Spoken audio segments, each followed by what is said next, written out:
So when you're dealing with ratios, you got to understand that it is not about, yes, the figure has increased from 20% to 30%, or the figure has reduced from 30% to 15%. No, we are not interested in whether it has reduced or it has increased. We are interested in the interpretation. That is why it's called interpretation of financial statements. We don't understand, so we want you to interpret it. So in the interpretation of financial statement, for instance, if you should calculate the ROSI, and the ROSI for last year or ROSI for the industry is an amount, and you have calculated the ROSI and it's also an amount, then you should know how to interpret the ROSI. Now, as always, the way you interpret an a ratio is to look at the elements or the components that you used in the calculation of the ratios. For instance, if you're talking about return on capital employed, then you're talking about profit before interest and tax divided by, or profit for the year divided by the capital employed. So if you're looking at the capital employed, it has to do with the shareholders fund plus the long-term debt facilities. Then when you look at the profit for the year, certainly you are talking about the revenue, you're talking about the cost of sales, and you're talking about the expenses. So if you are interpreting a ratio like ROSI, you need to interpret it in the light of the changes in these variables, because it is the changes in these variables that will cause it to increase or will cause it to reduce. So if you simply state that, oh, it has reduced because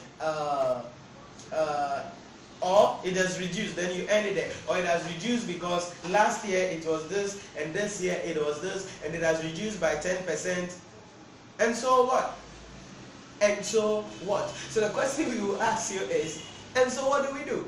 So that is not what we want to look at. That is not what we want you to tell us. What we want you to tell us is the reason for it.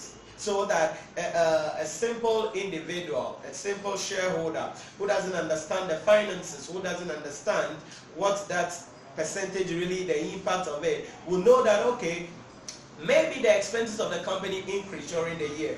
Maybe the capital employed during the year has changed. Or maybe the finances of the company, or the company paid off some loan, so the capital structure has changed. All of these things can play into the ROSI in relation to that. So what you need to understand is, this is a 15-mark area. What I tell students is, position yourself to grab the 15 mark.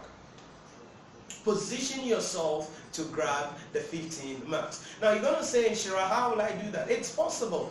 Because when you're able to do the calculation, that is going to be a 10-mark question, and then the interpretation is going to take, if calculation is 5 marks, then the interpretation is going to take 10 marks. So you can position yourself.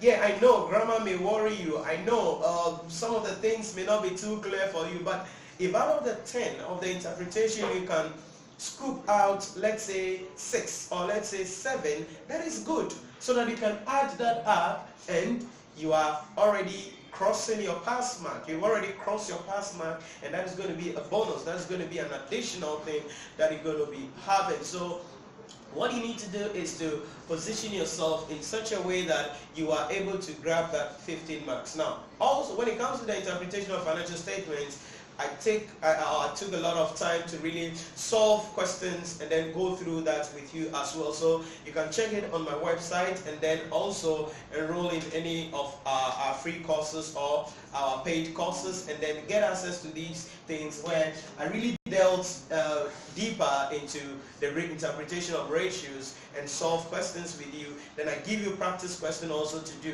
where I monitor you one-on-one to see how you can really express yourself when it comes to the interpretation of financial statement. So far you realize that we have 10 marks from conceptual framework, regulatory framework, virtually a theory area. We have 20 marks on the accounting standards. We have 20 marks on the financial statement preparation, 20 marks on the consolidated financial statement, and 15 marks from the interpretation of financial statement. And as you know, or as you can add up, that is going to be 85%.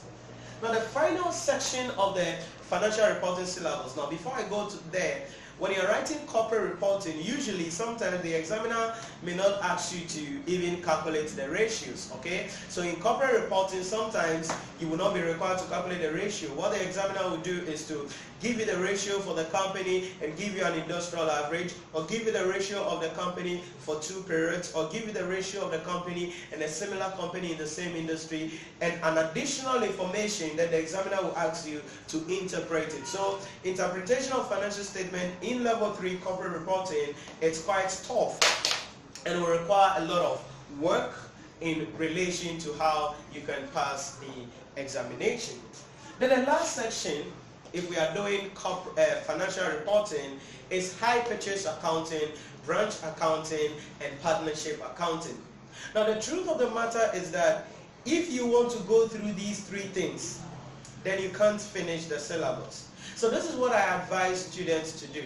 Spend much time, and as you can see, I treat that place as a last segment because I don't even exhaust everything there. I just touch on key areas that you need to focus on when it comes to branch accounting. I touch on key areas that you need to focus on when it comes to partnership accounting. Then I touch on key areas that you have to focus on when it comes to high purchase accounting. Why is it so? Because if really you want to go through these 3 topics, remember, that is where your last 15-mark question is going to come from, adding up to the 100% mark that you're going to get in the exam. So what I want you to do is not to spend your time much going through this session, because it's going to be a lot of work. So what I do is I just pick specific areas and then we go through with it, because by the time you get to this point, you have exhausted the time even already, because remember, now we have 85% conk.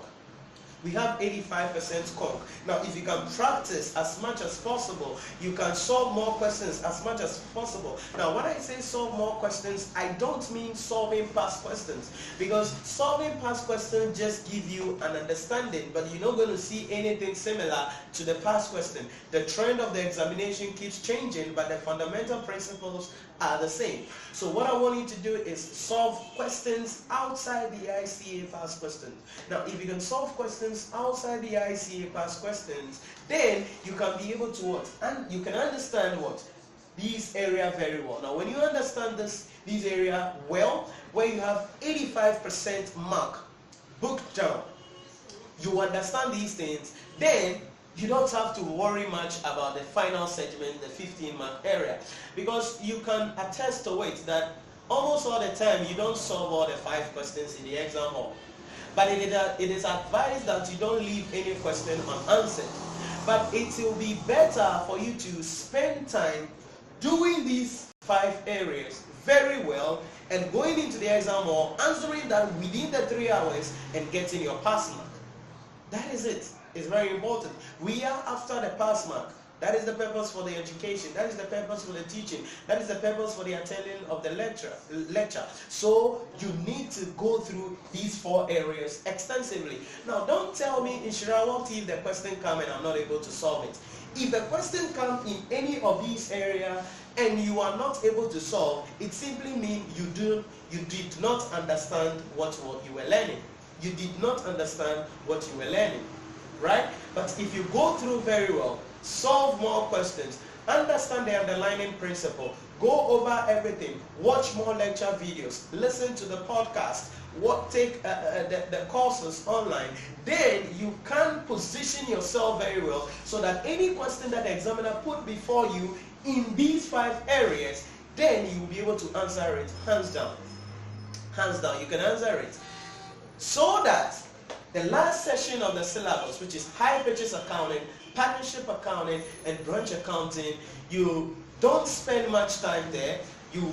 I don't mean you to ignore, but you don't spend much time there. Just touch on a few key areas and you position yourself to answer the question. So when it comes to financial reporting and corporate reporting, now this is exclusively for financial reporting. The reason why I added corporate reporting is because you are going to be doing all of these things in corporate reporting, with the exception of the topics that are in the section 6 of the financial reporting syllabus. So these are the things that you need to understand. In the next video, I'll discuss with you other things that you need to look out for when you are writing the corporate reporting exam. So I'll see you there, and remember to subscribe to the channel and keep following me on Instagram.